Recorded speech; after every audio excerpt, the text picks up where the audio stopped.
ایک مرتبہ حضرت عثمان غنی رضی اللہ تعالیٰ عنہ نے حضور صلی اللہ تعالیٰ علیہ وسلم کی دعوت کی، رسول اللہ نے قبول فرما لیا اور صحابہ اکرام کے ساتھ میں یہ دعوت تھی۔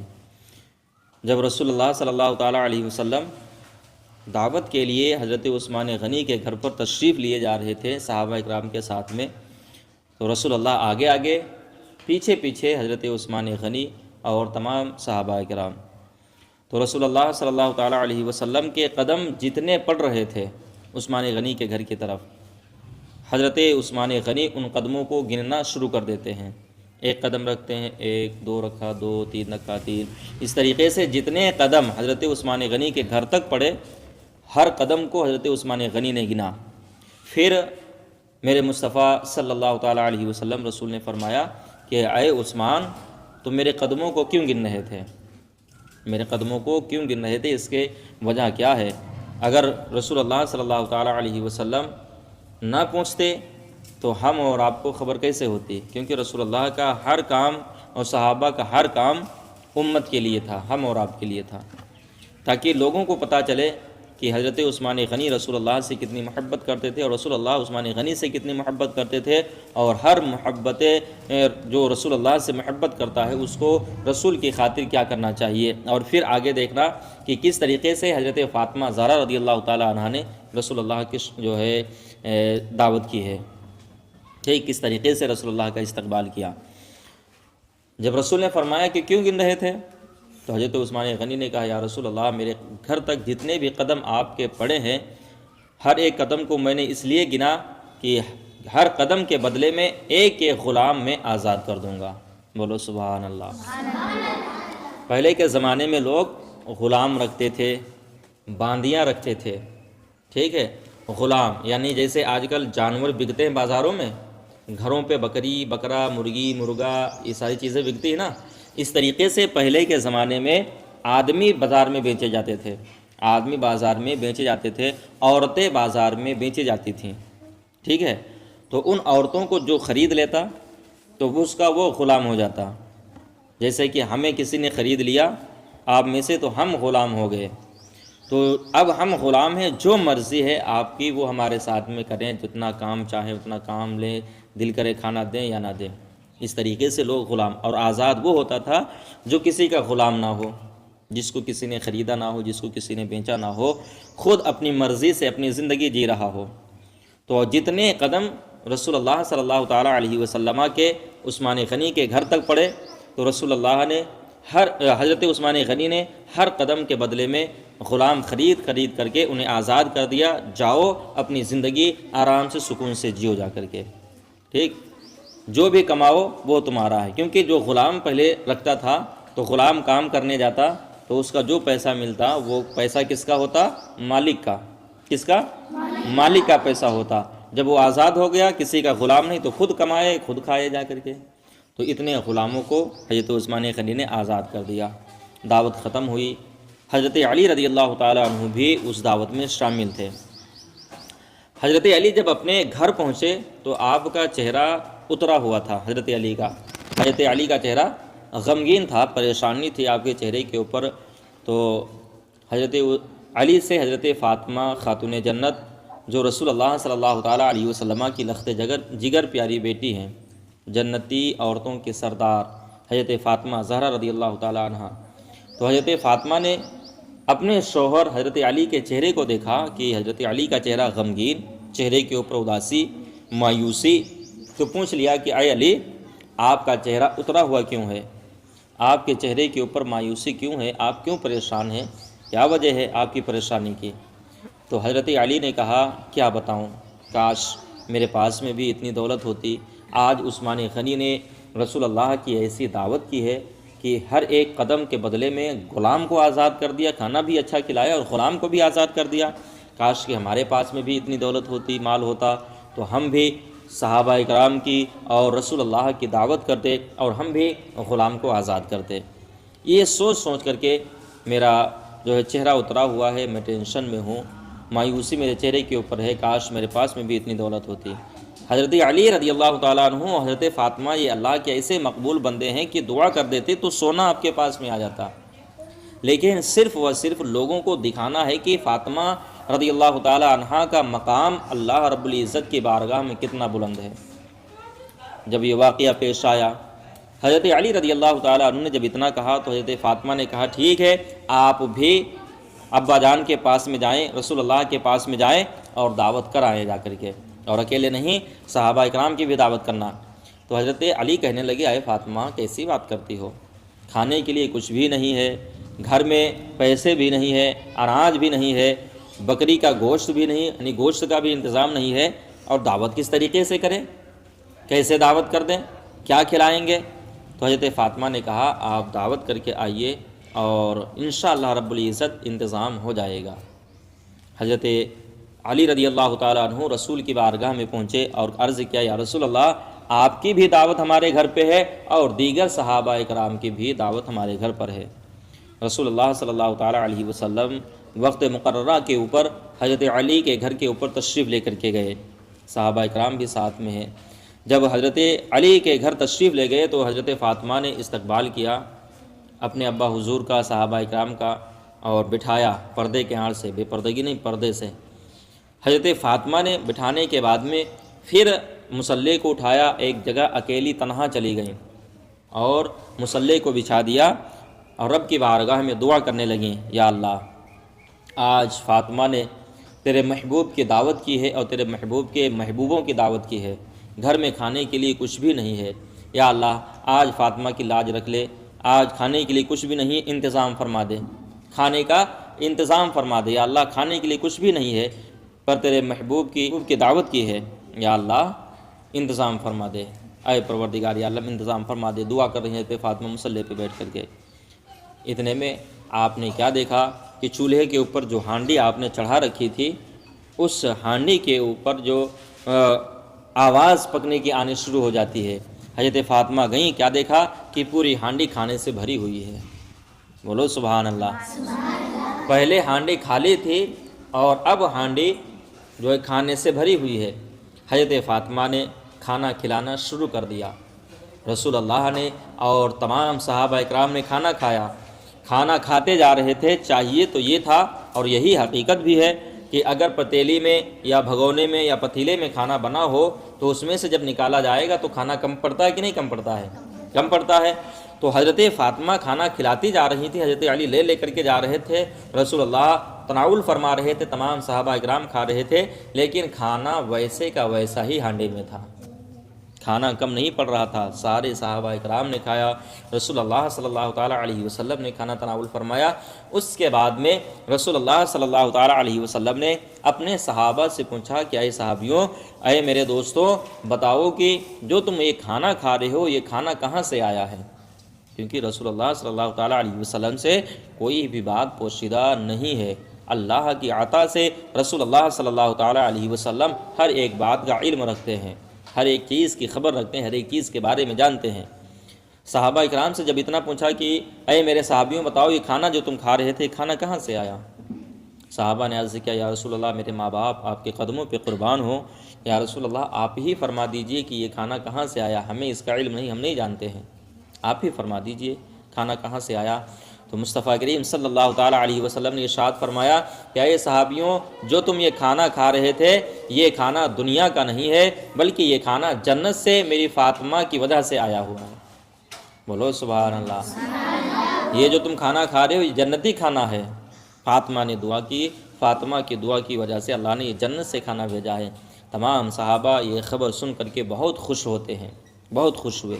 پھر حضرت فاطمہ زہرا رضی اللہ تعالیٰ عنہ کھانا کھلانے کے بعد میں پھر مصلی پر گئیں اور نماز پڑھا اور پھر رب کی بارگاہ میں دعا کی، اپنے ہاتھوں کو اٹھا کر کے اور کہا یا اللہ حضرت عثمان غنی نے تیرے محبوب کی دعوت کی تھی تو اس دعوت میں یہ انتظام کیا تھا کہ ہر قدم کے بدلے میں ایک ایک غلام کو آزاد کر دیا تھا، یا پاک پروردگار عالم تیری بندی فاطمہ کے پاس میں اتنی دولت نہیں، اتنے پیسے نہیں کہ وہ غلام کو آزاد کر سکے، یا اللہ بس فاطمہ کی ایک دعا یہ ہے میرے اٹھے ہوئے ہاتھوں کی لاج فرمانا کہ جتنے قدم میرے ابا حضور کے میرے گھر تک پڑے ہیں اتنے میرے ابا حضور کے گنہگار امتوں کو دوزخ سے آزاد فرما دے۔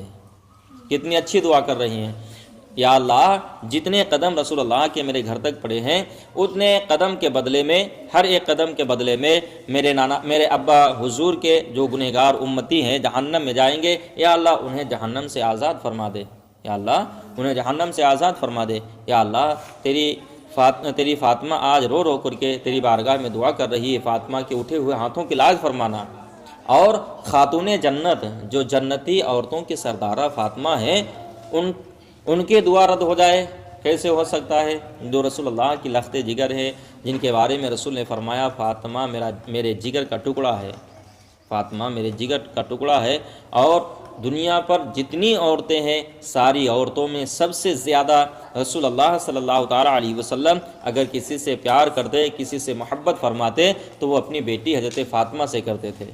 حضرت فاطمہ دعا کر رہی تھی، ادھر اللہ رب العزت نے حضرت جبریل علیہ السلام کو رسول اللہ صلی اللہ تعالیٰ علیہ وسلم کے پاس میں پیغام رب لے کر کے حضرت جبریل علیہ السلام حاضر ہوئے اور آ کر کے عرض کیا، یا رسول اللہ صلی اللہ تعالیٰ علیہ وسلم، فاطمہ کی دعا کے بدلے میں اللہ رب العزت نے آپ کے جتنے قدم فاطمہ کے گھر تک پڑے ہیں ایک ایک قدم کے بدلے 1000 گنہگاروں کو بخشنے کا وعدہ فرما رہا ہے۔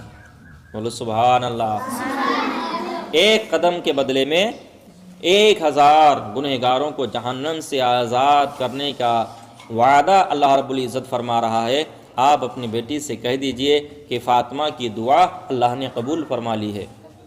کس شان کے ساتھ میں حضرت فاطمہ نے مصطفیٰ کریم صلی اللہ تعالیٰ علیہ وسلم کی دعوت کی اور صحابہ اکرام کی دعوت کی ہے، تو معلوم ہونا چاہیے کہ حضرت فاطمہ رضی اللہ تعالیٰ عنہ کی شان کیا ہے، ان کا مقام، ان کا مرتبہ کیا ہے، اور اللہ سے دعا کرنی چاہیے، یا اللہ جتنے حضرت فاطمہ کی وجہ سے تو گنہگاروں کو آزاد فرمائے گا جہنم سے، ان گنہگاروں میں ہم سب کو بھی شامل فرما لے، ہم سب کو بھی جہنم سے حضرت فاطمہ کی دعا کی وجہ سے، دعا کے صدقے میں آزاد فرما دے۔ سب کو یہ دعا کرنی چاہیے۔ اور حضرت فاطمہ زہرا رضی اللہ تعالی عنہ کی عبادت کا حال یہ تھا کہ آپ لمبی لمبی جو راتیں سردیوں کی ہوتی ہیں، ٹھنڈک میں ہوتی ہیں کہ نہیں ہوتی ہیں، لمبی لمبی راتیں، بڑی بڑی راتیں ہوتی ہیں، ان راتوں میں پوری رات اللہ کی عبادت کرتی اور سر کو سجدے میں رکھ دیتی، سبحان رب العالی سبحان رب العالی، نماز پڑھتی رہتی، یہاں تک کر کے ایک ہی سجدے میں فجر کی اذان ہو جاتی اور رب کی بارگاہ میں حضرت فاطمہ سر اٹھا کر کے کہتی ہیں، یا اللہ کیسی تو نے چھوٹی چھوٹی راتیں بنا دی ہے، ایک ایسی لمبی رات بنا دے جس میں فاطمہ دل کھول کر کے تیری عبادت کر لے، سجدہ کر لے۔ حضرت فاطمہ نماز پڑھتی ہیں، اور ہماری ماں بہنوں کا اور آپ لوگوں کا حال کیا ہے کہ فلموں کے نام یاد ہیں، فلموں کے گانے یاد ہیں، فلموں کے ایکٹر یاد ہیں، فلموں کی ہر ایک چیز یاد ہے، پر یاد نہیں تو کیا نماز پڑھنے کا طریقہ نہیں معلوم، یاد نہیں تو کیا کہ ہمیں کس لیے اللہ رب العزت نے اس دنیا کے اوپر بھیجا، یہ نہیں یاد ہے نا۔ حضرت فاطمہ جو جنت کی جتنی عورتیں ہیں، ہر کوئی جنت کی تمنا کرتا ہے نا، سب نماز پڑھتی ہو، تم لوگ روزہ رکھتی ہو، کس وجہ سے کہ اللہ راضی ہو جائے، اللہ جنت عطا فرما دے، اور وہاں بادشاہت ہوگی جنت میں، اور بادشاہت میں سردار تو عورتوں کی جو سردارہ ہوں گی وہ کون ہوں گی؟ حضرت فاطمہ، اور مردوں کے جو سردار ہوں گے وہ ہوں گے حضرت حسن و حسین۔ جس طریقے سے یہاں جسے ہم پڑھا رہے ہیں تم کو، ہے نا، تم لوگوں کو پڑھا رہے ہیں، تو جو کہتے ہیں وہ تم لوگوں کو ماننا پڑتا ہے۔ ایسے ہمارے استاد جب ہم لوگوں کو پڑھاتے تھے تو جو وہ کہتے تھے ہم مانتے تھے، تو ہم لوگ تو دنیا کے ہیں، مطلب دنیا میں استاد ہیں، تم لوگوں کو پڑھا رہے ہیں، تو سوچو کہ ان کا مقام کیا ہوگا جو جنت میں ہمارے سردار ہوں گے، ان کی بات کو ہم کیسے ٹال سکیں گے جو جنت کے سردار ہوں گے، ہاں۔ تو جنت میں جانا ہے تو اللہ کی عبادت کرنا ہے، جنت میں ہر ایک چیز جنت میں ملے گی، ہر ایک مطلب جو چیز دل کے اندر سوچ لو، خواہش کرو، وہ چیز سامنے ہوگی۔ دل کرا کہ یار سیب کھائیں، سیب سامنے، دل کیا سیب نہیں رہا، انگور کھائیں، انگور سامنے، دل کیا نہیں سنترا کھائیں، سنترا سامنے، دل کیا اچھے کپڑے پہنے، ترنت اچھے کپڑے، دل اگر کر رہا ہے کہ ہم خوب بہترین دودھ پئیں، ایک دم سے صاف سفید میٹھا دودھ حاضر، دل کرا شہد کھائیں، فوراً شہد حاضر، دل کریں اچھا خوبصورت پانی پئیں، فوراً حاضر، دل کرا وہاں گھومنے جائیں، فوراً پہنچ گئے۔ جو چیز کی خواہش کرو گی وہ چیز جنت میں ملے گی، ہر ایک چیز جنت میں ملے گی۔ تو سوچو جنت کو حاصل کرنا ہے، ورنہ قبر، اتنا یاد رکھو، جنت حاصل کرنے کے لیے قبر سب سے پہلی منزل ہے۔ قبر میں اگر پھنس گئی ہو نا تو پھر آگے جو ہے پریشانی ہی پریشانی ہے۔ اور یہاں اگر بچھو کاٹے یا چھپکلی دیکھ لو یا کوئی کیڑا دیکھ لو تو چلا کر کے بھاگتی ہو، ہے نا، چلا کر کے بھاگتی ہو۔ قبر میں بچھو بھی ہوگا، ٹھیک، سانپ بھی ہوگا، اور کیا بولتے ہیں اس کو، چوہا بھی ہوگا، کیڑا بھی ہوگا، چھپکلی بھی ہوگی، گرگٹ بھی ہوگا، کہ اور زہریلے سانپ ہوں گے، سب ہوں گے قبر میں، کفن پہ لپٹے ہوں گے، چہرے کو نوچ کر کے کھا رہے ہوں گے، آنکھوں کو کھائیں گے، گالوں کو کھائیں گے، ہونٹوں کو، زبانوں کو، پورے جسم کو کیڑے مکوڑے کھائیں گے، پورے جسم کو، خالی ہڈیاں بچیں گی۔ ایک دن آئے گا ہڈیاں بھی ختم ہو جائیں گی قبر کے اندر، صرف اس کا جسم زندہ مطلب اس کا جسم صحیح و سالم بچے گا جس نے نمازیں پڑھی ہوں گی۔ نہ تو اس کو بچھو کاٹے گا، نہ تو سانپ کاٹے گا، نہ تو کیڑے مکوڑے کھائیں گے، نہ چونٹی کھائیں گے، کوئی بھی اس کے ارد گرد نہیں آ پائے گا۔ آئیں گے سب کھانے کے لیے، لیکن یہی نماز پہنچے گی، یہی قرآن پہنچے گی، اور قرآن جب پہنچے گی تو سب کو مار کر بھگا دے گی، سب بھاگ جائیں گے۔ پھر لیٹی رہو آرام سے، سوتی رہو، قیامت تک سوتی رہو آرام سے، جنت کے مزے لیتی رہو، جنت کے مزے ملتے رہیں گے۔ لیکن جنت حاصل کرنے کے لیے اور قبر میں آرام سے لیٹنے کے لیے، سانپ بچھو نہ کاٹیں کھائیں، اس کے لیے ضروری ہے نماز پڑھو، فلمیں نہ دیکھو، پکچریں نہ دیکھو، گانے نہ سنو۔ کانوں سے جب گانے سنے جاتے ہیں نا تو ان کانوں میں، مطلب کانوں سے سانپ گھسے گا، سانپ اس میں سے گھسے گا، آنکھ میں نکلے گا، آنکھ سے گھسے گا ناک، آنکھ سے نکل کر کے ناک میں گھسے گا، ناک سے نکل کر کے منہ سے نکلے گا باہر، ہاں، اس کان سے گھسے گا، آنکھ سے نکلے گا، ناک میں گھسے گا، منہ سے نکلے گا، منہ سے گھسے گا، ادھر ادھر سب کو نکلتا رہے گا۔ سانپ، بہت بڑا سانپ، اس سانپ سے بچنے کے لیے ایک راستہ کیا ہے؟ بولو، نماز، روزہ اور نیک کام۔ کسی کا دل نہ دکھاؤ، کسی کو برا بھلا نہ کہو، کسی کو گالی نہ دو۔ اگر کوئی گالی دیتا ہے کسی کو تو ایک گالی کے بدلے میں جانتے ہو کیا ہے؟ ایک گالی کے بدلے میں اتنا خطرناک سانپ اس کے اوپر قبر میں چھوڑا جائے گا کہ اگر وہ اپنی پونچھ پہاڑ پہ مار دے تو پہاڑ ریزہ ریزہ ہو جائے۔ اتنا طاقتور، اتنا بڑا سانپ قبر میں چھوڑا جائے گا، قبر میں چھوڑا جائے گا، کس وجہ سے؟ گالی دینے کی وجہ سے، ایک گالی۔ سوچو کتنی گالیاں تم لوگوں نے بکی ہیں، کتنے بڑے بڑے سانپ آئیں گے۔ ہاں، اس سانپ سے بچنے کے لیے کیا ہے؟ توبہ کرو، نماز پڑھو اور اچھے کام کرو۔ قبر کا عذاب بڑا دردناک، قبر ایک دم سے برے گی، بھم، آگ ہی آگ قبر کے اندر۔ اب آگ میں لیٹی ہو تم اور آگ ہی آگ قبر میں، آگ جلائے گی جسم کو، پیاس لگے گی، یہاں پیاس لگتی ہے، ابھی پیاس لگی تھی، کہا پانی لے آؤ، کہا تھا نا، پانی آ گیا، پانی پی لیا۔ وہاں پیاس لگے گی تو پانی کون لے کر کے آئے گا؟ یہاں چلاؤ گی تو تمہارے گھر والے بھی آئیں گے، محلے والے بھی آئیں گے، کیا ہوا؟ قبر میں چلاؤ گی تو کوئی نہیں آئے گا، نہ محلے والے اور نہ ہی گھر والے۔ گھر والے تو پاٹ کر کے بھاگ آئیں گے کہ اب تم نپٹو جا کر کے تمہارا کام۔ اب وہاں چلاؤ گی، رو گی، گڑ گڑاؤ گی، لیکن وہاں سے آ نہیں پاؤ گی، نہ تمہاری کوئی آواز سن پائے گا۔ ان ساری چیزوں سے بچنے کے لیے راستہ ہے، ابھی راستہ ہے، اس کو اختیار کرو۔ نماز ضرور پڑھو، جو مر چکے ہیں ان کے لیے دعا کرو کہ ان کو اللہ قبر سے محفوظ فرمائے، قبر کے عذاب سے۔ اسی لیے تو دعا کی جاتی ہے کہ اللہ جو مر چکے ہیں ان کے اعمالوں کو اللہ نیک صالح اعمالوں میں، جو بد ہیں ان کو نیک صالح اعمالوں میں تبدیل فرما دے اور ان کی مغفرت فرما دے۔ تو آج سے نماز چھوڑو گے؟ قبر کے عذاب سے بچنے کے لیے ضروری ہے نماز کے بارے میں، ٹھیک ہے؟ انشاءاللہ سبھی لوگ نماز پڑھنا۔